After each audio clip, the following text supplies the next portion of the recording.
मंडळी सकाळ सकाळ काय चाललं तर बघा, पायाला रंग व्हायचं चाललं आहे. आणि हे काय आहे तर हे माहूरंग आहे. सुहासनीसाठी शुभ असतं असं म्हणतात. ताई लावत होत्या तर त्यांनी मलासुद्धा लावून दिलं.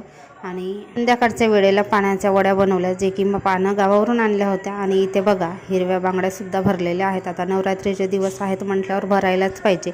आणि मी बांगड्या क्वचितच घालते, कार्यक्रमाला वगैरे गेलं तर तेवढ्या पुरताच घालायचं. मला अशी गरमी होते आणि गरमीने खाज येते, उतू जातात, म्हणून मी काही जास्त बांगड्या घालत नाही.